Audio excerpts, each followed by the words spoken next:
Yo, where E at, man? Tell him Quick's out here. I need to holler at him, man. Go get E for me. Oh, what's up, my dog? They say you was looking for me, man. I was kind of busy, but shoot, they say you was out here. What's happening, man? What's going on? You need me? Bro, I'm saying, man, I got a couple problems with a couple busters around the corner, man. They getting at me, man. You know what I'm saying? But I just wanted to, I don't know. I just left, man. I ain't even trying to argue with him. I just left. Shit, I ain't tripping, man. I'm gonna stop what I'm doing. We gonna go around here and handle this. Let me get my action. We gonna go around here and handle this, man. We gonna handle it. I mean, I ain't really trying to put you in this predicament or whatever, man. But I don't know what to do, man. You know what I'm saying? So I just left, man. I just left.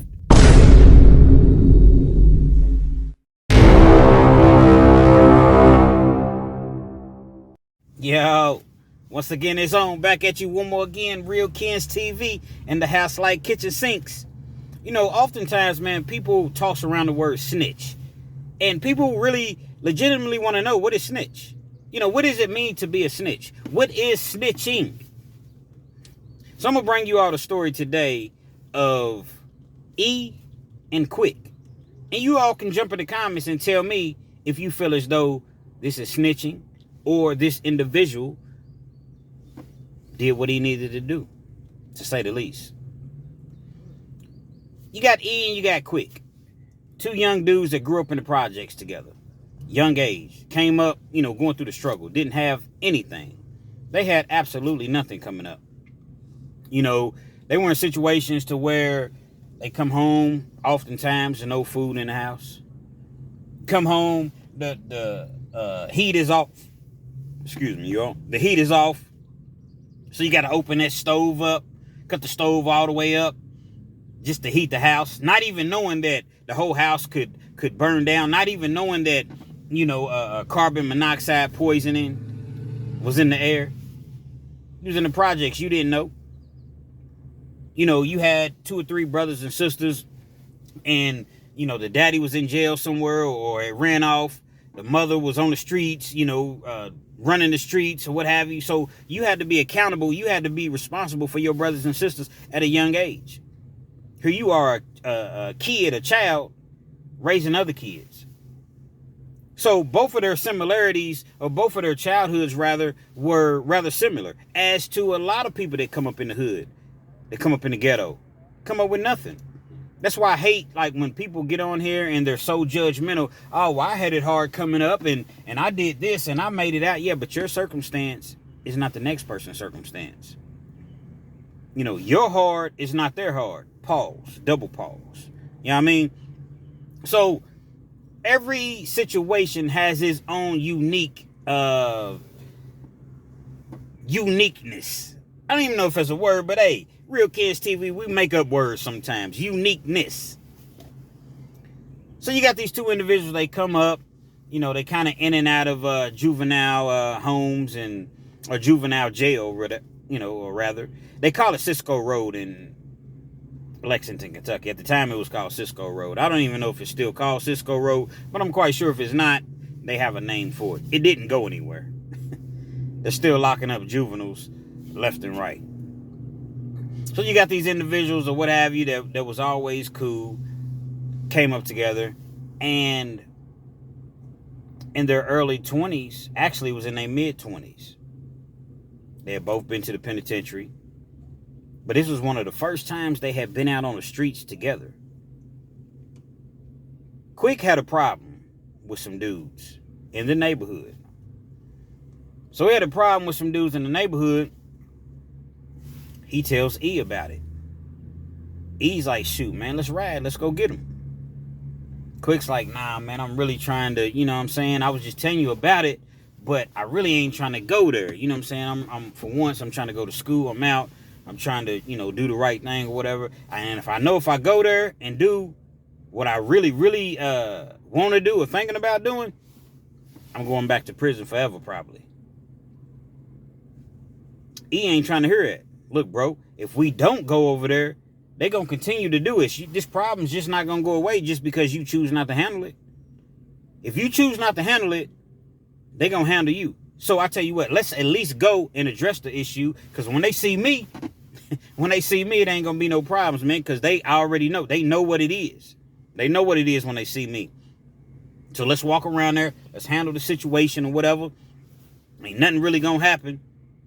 But we got them things with us, though, just in case, because we never know. But we're not going around there to cause any problems or whatever. But we're going to let them know what it really is. Quick agreed to it. So they walk around. Like I said, it's in the same neighborhood to where they were raised at. They walk around to the spot. And I don't really want to use certain names. And, because I don't know if this person has this. I just don't like using people's names when I'm telling a story, especially, where I'm from or what have you, respectfully. So they walk around there and they address the dudes that have a problem with Quick. So they going back and forth or what have you, but it's all verbal. It's all verbal. Really not no, confrontation as far as physically or what have you. Everybody's strapped. That's why when E said we're going to walk around there here, we got to grab him things, because everybody's strapped, man. Now, this story took place way back in, I want to say 2007, 2008. So the people from Lexington that hear this story, they're probably going to clearly know who I'm talking about. So if you know, you know. They say I make up stories. I'm not making up stories, but they say I copy Banky Pound. I don't even listen to Banky Pound. I've listened to 2 of his stories at best, and probably not even the whole video. Now, I'm not knocking Banky Pound whatsoever. I know he has a lot of fans. He has a lot of people that like watching his channel. I don't knock Banky Pound whatsoever, so I don't even understand where this is coming from. I've never said anything bad about Banky Pound. Shout out to Banky Pound. I just don't really watch his videos. See, when you're a content creator, you're too busy trying to, do your own channel and do your own videos. You don't really have time to watch a whole lot of other people's videos and channels on a regular basis. So that's all that it is. Once again, shout out to Banky Pound. I don't have a problem with Banky Pound. So let's get back into the myzics of what I was speaking about. I just had to throw that out there or whatever. So, they're going back and forth, and, it kind of starts to get heated. This word is exchanged. That word is exchanged. Next thing you know, bow, bow, it's gunplay. Shots has been fired in the air. At the end of that sequence, event, scenario, whatever you want to call it, a dude ends up shot in the back, laying on the ground, face first. They call the people. They come, they try to resuscitate him. They take him to the hospital. Police is there, forensics is there, the coroner's there, everybody's there. Didn't make it.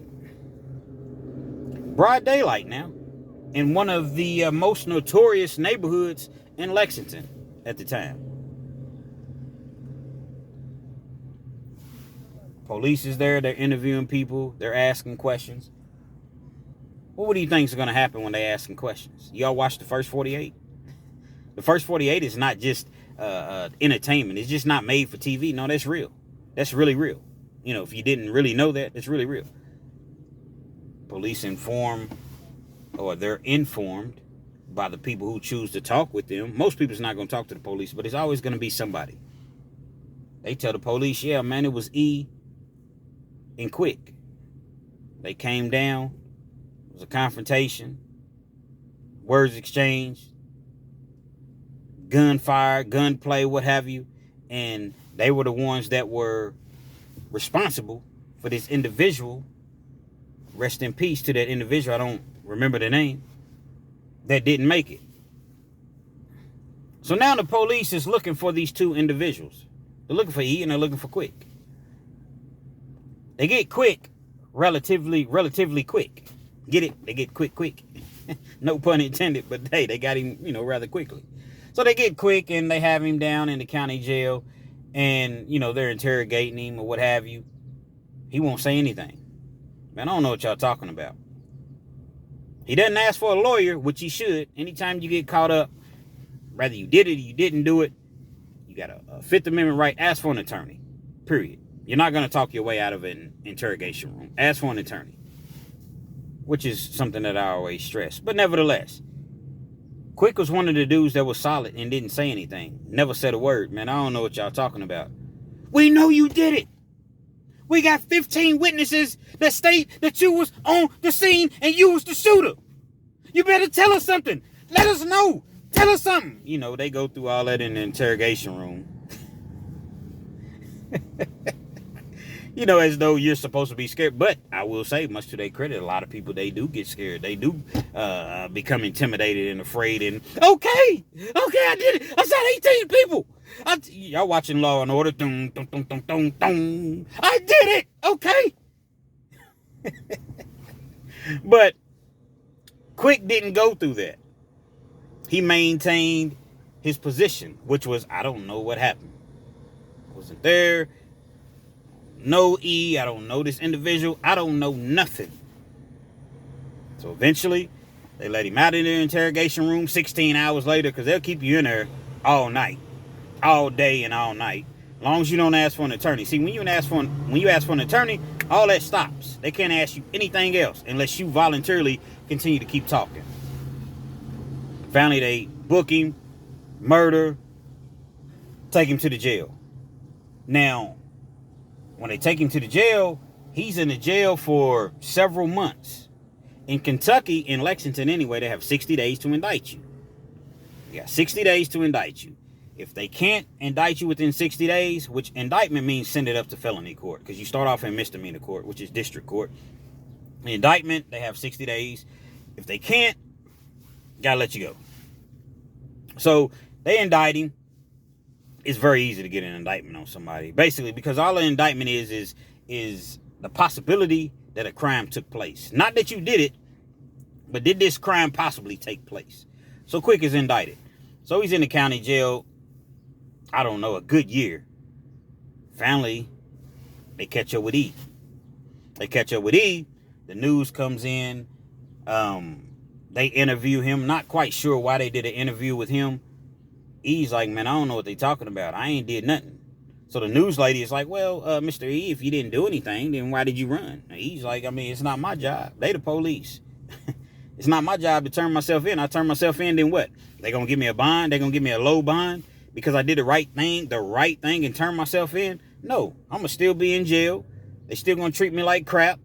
I haven't done anything, so catch me when you catch me. That was E's position on the matter. So they catch E. They try to interview him. E, just like Quick, man, I don't know what y'all talking about, man. I ain't did nothing, man.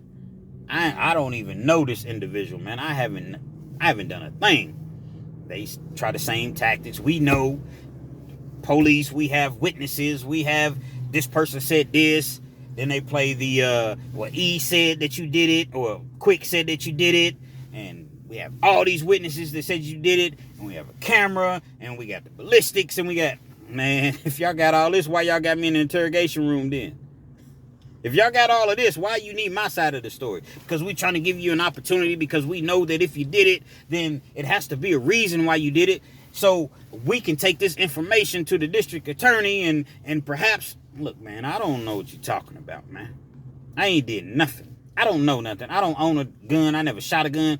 I don't know what you talking about. So either you're going to let me go or go on and get me to my cell, man. You know what I mean? I'm tired. I'm ready to go sleep.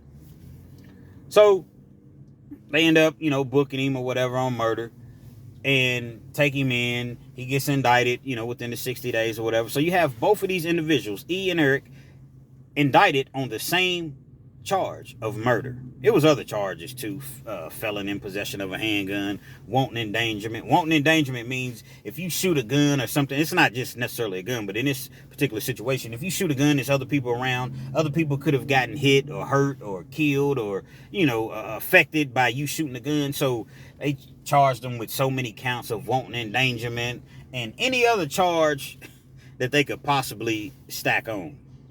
But all of those charges were minute because you're dealing with this murder charge. Now, the key factor in this whole thing is you got witnesses, but what the witnesses are primarily saying is that Quick did the shooting. Erica was there, but Quick did the shooting. But what the police do, they play games. So they knew that E wasn't the one that actually did the shooting, but he was there. So if you're there at the scene of a crime, they'll tell you, oh, well, you was there, so you're just as responsible for the individual that did it. It was like you might as well pull the trigger because you was there. It's not always true. Now, I'm not telling you all please don't get this misconstrued. I'm not telling you all to go and be on the scene of a crime. I'm not telling you all to go and commit a crime. Stay away. Run from crime. Run, Forrest. Run, Forrest. Run from anything that's illegal and anything that's not on the up and up and is breaking the law. All seriousness. If you're at a crime scene, or if you go to a crime scene, you're there, but you're not the one that did the actual act. There's a difference. If you knew that something was going to pop off, if you went there to commit a crime, and guess what? You're just as guilty and responsible as the individual that actually did the shooting. But if you're there and you just didn't know, like you had no clue, you didn't go there with any purpose, you didn't go there with any malice, any premeditation or anything of that nature, guess what? They can't I'm not going to say they can't convict you, because they can and they will. But you have an argument. You have a defense. I didn't know that this was going to jump off. We didn't even go here to commit a crime. We went here to talk to this individual. But if it's determined that, well, we went here to rob him but not kill him, or we went here to beat him up but we wasn't trying to kill him, that's a crime. Duly note that. So, like I said, they going through the process or whatever, and they're interviewing more and more people. They go to trial with it. When they go to trial, ironically, the person that did the actual shooting gets acquitted. Quick, that did the actual shooting, shot that man in the back as he was running away. He gets acquitted.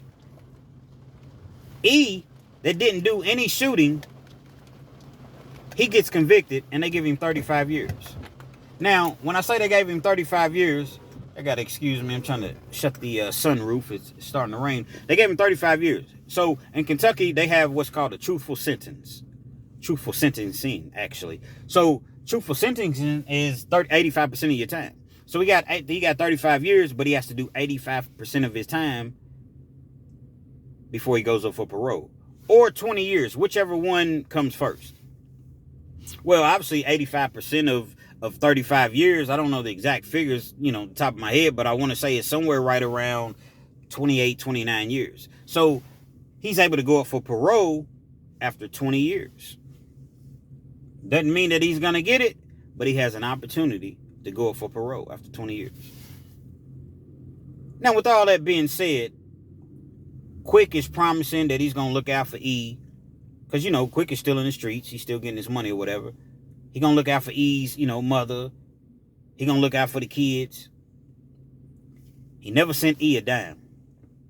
E would call him up on the phone. E wouldn't accept his phone calls. Wouldn't be no money on the phone. He never came where he couldn't come and visit, but he never wrote him any letters. He just didn't keep it real with E whatsoever. E's like, man, this is my man's, dog. I ain't never roll on him. I ain't never tell on him. I ain't never signed no statements or anything like that. I took this time. Well, actually, he didn't take the time, but he went to trial. He could have easily told the police, hey, listen, man, this is the dude that did it. You know what I'm saying? Yeah, I was there or whatever, but I'm not the one to pull the trigger or whatever. He was still going to get some time, but he wasn't going to get nearly the amount of time. Not 35 years at 85%. Quick didn't keep it real with him whatsoever. Here it is. You went and got this dude. You went and got E. E was chilling. E was on the block. He was thugging. Don't get me wrong. E, y'all, like I said, if you from Lexington, you know who I'm talking about. He's thugging. He ain't no joke. But you went and got him knowing what his street credibility really, really was, and brought him into the situation. You bring him into the situation, like I said, he got heated. Gunfire, it's exchanged.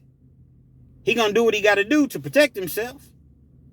He gonna do what he got to do to protect you because he had that much love for you. You was his man. Y'all came up from adolescence. Little kids in the projects, man. Not having nothing, eating at each other's house, spending the night at each other's house. When you hungry, you can knock on his mama's door. Miss, I'm just making up a name. Miss Pat, I'm hungry. We don't got nothing to eat at the house. Come on in, baby. Where your brothers and sisters at? Here, take this. Make sure that they eat, okay? Anytime you hungry, you come back. That's the type of relationship that you all had. See, those type of relationships are formed in the ghetto, in the hood. They shared, even though they don't have much, guess what? It's a community. Turned his back on him. Turned his back on E.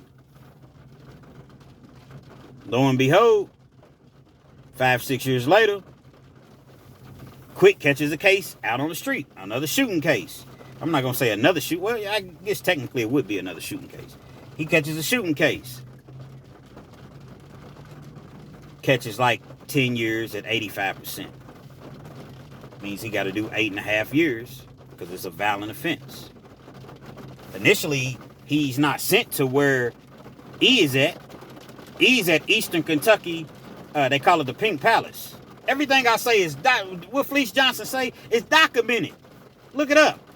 Eastern Kentucky Complex. Or Eastern Kentucky Prison. But they call it, it's AKA the Pink Palace.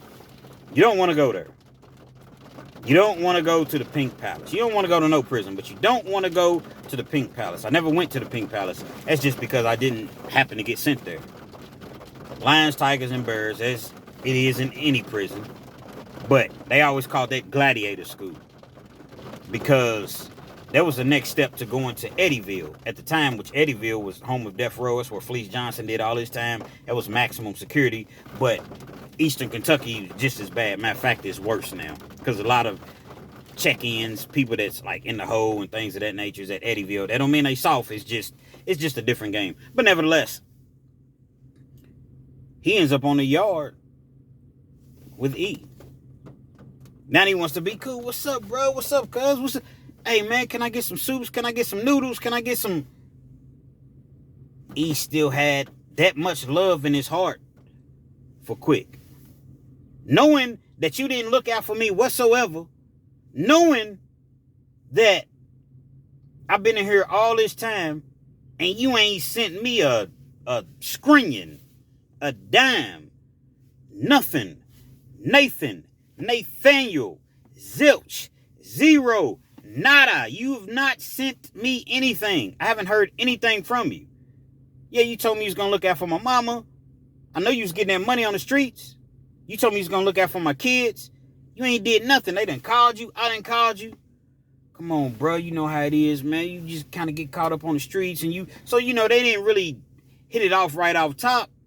But as time went on, like I said, E still had love for him. He knew, like, man. Quick done told him, man, I was out there. I was kind of getting high a little bit or whatever. I was still getting my money a little bit, but I wasn't myself. I wasn't focused. E forgave him, as I mentioned. He does his time. Because remember I said he had already been in other facilities. So by the time he arrived at Eastern, he was kind of, a couple years left or whatever. So 2.5, 3 years left. They kicked it or whatever. They got, they got back tight. E was the man in prison. So, he got that bag coming in because he got cool with a CO. A CO's bringing that bag into him. So he's making money. His locker's stacked. See, in prison, it's all about commissary, man. Now, it's all about money, too. But back then, you used the green dot. Now you got Cash App. But back then, it's green dot. So if you got that bag coming in, you selling this for $100, $200, $300, $50. Well, if it's just a little $50 order, I'm gonna give you a list. You go to the commissary for me, and $50 worth of stuff. You bring it to me. I put it in my locker, or my locker stacked, so I got somebody else. I'm giving him $20, $30 a week or whatever to hold my stuff. Because in prison, you can only have so much stuff in your locker. If they come to your locker and it's just an abundance of commissary, they're going to know that you're running a store or you're doing something illegal and you don't have receipts for everything, they're going to take it. So you get other people and you pay them to keep your stuff. Or if you don't pay them, you just say, look, man, you eat whenever, you want to eat. Whatever you want to eat, grab you something out of there. Because you got people that don't have any money coming in whatsoever. E had it on lock. E had it on lock in the prison. Now the tables are turned because Quick had nothing. His people wasn't looking out for him. They wasn't sending him anything. They get to eating together. They get to walk in the loop. In prison, you walk the loop, which is the track or whatever. You kick it. Now y'all dogs just like, y'all were years ago when y'all was, 5, 6 years old in the projects running around in the dirt. So They cool. You got a problem with Quick, and you got a problem with E. But he was the man, as I mentioned, so people already knew not to have a problem with Quick, because you're gonna have to deal with E. And E wasn't no game, man. He'll stab you up, man. Yeah. He was the real blade pusher. The real blade pusher. No shade towards Dante Show Network. Shout out to Dante Show Network. But you talking about the real blade pusher? That was E. Pink Palace, man. Ask anybody from Kentucky that's been in the prison system about that Pink Palace. Y'all jump in my comments, because they're going to think that I'm lying. They're going to say that I stole this story from Banky Pam. Once again, I hate to keep jumping on it. I've never stole anybody's story. Why? Because every story that I tell is a real story. I look like stealing somebody's story, man. It's not going to happen. Real Kens TV. But at any rate, Quick gets out. Whole lot of promises. Now he got some money, because E has put him on.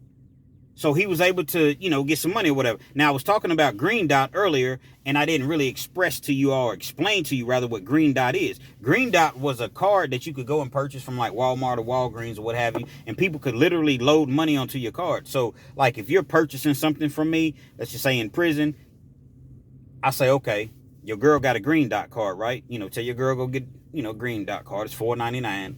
She gets the Green Dot card, she purchases. My girl has a Green Dot card. You tell your girl to go put let's just say it's $200. There's an 800 number you call. Or you can just go right up to the store. But you call the 800 number if you don't want to go to the store. And you can literally transfer money over to the Green Dot card. So it's $200. You transfer it from your card, like your credit card, to this Green Dot card. Or you can do it to where your credit card to your Green Dot card, but from your Green Dot card to this person's Green Dot card. Whichever way you prefer to do it. I hope I didn't lose you all in that whole mix. If I did, just rewind and you'll see exactly what I'm saying. Basically, just transferring money from one card to the next. Once I call my girl, what's up, baby? E got a cell phone, so it ain't nothing. What's up, baby? That money hit? Because you don't want to talk like that on the prison phones. But some people, stupid is as stupid does. Some people still talk like that on the prison phones and act as though the people's not. They clearly tell you this call is subject to monitoring and recording. But they be like, hey, baby, what's up? Hey, did you get that money? Did you get that money? As though because you're whispering, they don't hear you. E had a couple cell phones or whatever. So, yo, what's up, baby? Okay, the money's good. Okay, once the money's good, you see the money's on the Green Dot card. Boom, then you give that person the product. E had it going on. So therefore, he put his mans on Quick, because Quick's, people wasn't sending him any money. Quick was able to, once he got out, he had some stacks in his account. He probably had $5,000, $6,000, $7,000, and it wasn't the money that he had. But guess what? He was eating well. In prison, it's all about eating. That's what you have to look forward to. Visitation, getting on that phone if it's pleasant, and eating. You don't even have to eat in the chow hall if you're getting money. He didn't eat in the chow hall. It was an insult to a baller in prison. It's an insult to go to the chow hall. Y'all been to prison and y'all been getting that money. It's an insult to go to the chow hall. You might go to the chow hall if they have something on to where it's something different, like a special meal, like 4th of July, Christmas, Thanksgiving, Memorial Day. Sometimes some prisons will do cookouts and barbecue and all that stuff for you on the outside on the grill. So yeah, you'll go for that. But you're not going to that chow hall. Because to go to the chow hall, you got to put your whole uniform on, your khaki uniform. Most dudes, man, they ain't trying to wear no khaki uniform unless they have to wear it, like to work or something like that. But they rocking the gray sweatsuits. Back in the day, you used to be able to wear your own clothes. But in 2002, I believe, Kentucky prisons, they took out the your own clothes or whatever. So now you got to rock the gray sweatsuits or the khaki. Well, the gray sweatsuits, you have to buy those. You got to rock the khaki, the khaki suits. Dudes ain't even trying to get dressed to go to the chow hall. But every once in a while, they'll go give their tray away, or let's just say they're having tartar sauce or something that they need and they're trying to fix or whatever. They'll go, hey, let me get that tartar sauce. Let me get that tartar sauce. Here, you can have my tray. Just let me get the tartar sauce. Something like that. Otherwise, dudes is balling, man. It's an insult, once again, for them to go to the chow hall. I was never in that situation. I used to go to the chow hall. Now I had food in my locker, but I had to go to the chow hall. I wasn't no baller. Plus, even if I was, I probably would have still gone to the chow hall sometimes, because there's some times that they have stuff that I like. They got pizza. They got the loaded baked potatoes. They got the chicken patties. They got burgers sometimes. They got the hot dogs. So sometimes I want to go to the chow hall. But we're not going to make this about me. Quick gets out. Whole lot of promises or what have you. You know what I'm saying? I'm going to look out for you, bro. I'm going to do this. I'm going to do that. Once again, never did anything that he talked about doing. He got out, ran through that little money that he had, started getting high again or whatever, jumped back in the game, was doing this little hustling thing, then ended up getting knocked again. This time when he get knocked, he gets 20 years to do 85% of his time on a robbery. Well, guess what? Ain't no going back to E this time. Nah, you can't go back to E now. Because all this time that E's been doing in the joint for you did this shooting. Yeah, E has some responsibility. He was there. He was, you know what I'm saying, the culprit or a culprit. He was he influenced it. But at the same time, he didn't even do it. And he never said anything. He never said a word. Quick knows that he can't go back on the same yard now. E's not going to forgive him no more. So what does he do? He files what's called in Kentucky a keep separate. I cannot be around this individual. My life is in danger. Him and I don't need to be in the same facility together. It's called a keep separate. He files a keep separate on E. That way you can never put us on the same prison yard ever. It's a keep separate. E knows that he's locked up. People shoot kites. Yeah, your boy's down here, man. You know what I'm saying? Whatever prison yard he got sent to. Yeah, man, your peoples is down here or whatever. Believe it or not, E still had love for him, man. Let him live, man. Look out for him, man. If he needs something, man, throw him something. Not all the time, but throw him something, you know, if he needs something. E still had love for him. So I guess the purpose of this video is, if he had stepped up and said, bro, I didn't do this shooting. He did it. This is the dude that shot. Y'all got me in here for no reason, or before he got convicted. I haven't done anything. Yes, I was there because he came and got me. I went there to try to talk the matters out, to try to calm it down so they wouldn't turn into any street beef or anything like that. But it got out of hand. Shots was fired or whatever. But he did it. I didn't do it. Say E did that. Would that be in your mind? Really evaluate the entire story. Would that be considered snitching? Now, if you're a street dude, you really should, you know what I mean? You're not going to have the same opinion as somebody that's a civilian who's never been in the streets. Because somebody's been in the streets and I'm like, well, by God, yeah, he did it. Now, that's not snitching. He did it. But see, when you in the streets, you don't tell, you don't talk to the police. You just deal with it. You deal with whatever comes your way. And whatever comes your way, comes your way. So I just want to know, once again, how do you all feel about this story? Jump in my comment. Let me know. How do you genuinely feel? Should E have said anything? E's going to get out. E's been locked up at this point. This was in, like I said, 2007, 2008. This is 2024. So he's going to go up for parole within the next 3-4 years. Now, he's been in prison wilding out.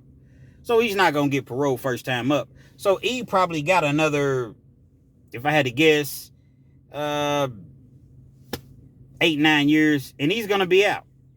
He's legitimately going to be out. I don't know what's going to happen. I don't know the interaction that the two is going to have. I don't know if E's going to come home on some foolishness. I tend to believe that he is, because from what I hear, he's down there just still, you know, doing the most, doing whatever he wants to do. Probably got plenty of money. He's the man. And we'll just see. But one thing he's going to come home to that the streets is going to respect about him is street cred, because he never said a word. And everybody knows that he didn't do it. He's coming home to real live street cred. But what does street cred really get you? Man, that's a real dude. Ain't nobody did nothing for his mama. He's taking care of his mama from in there. He's taking care of his kids, sending money out from in there. Ain't nobody doing nothing for him. But yet, he spent all that time in prison. When it's all said and done, if he makes it through it, which hopefully he does, out of 35 years, he's going to end up doing 27, 28 years. Was it really, really worth it? Real Kens TV. Hopefully you enjoyed the video. Feel free to comment. Definitely share.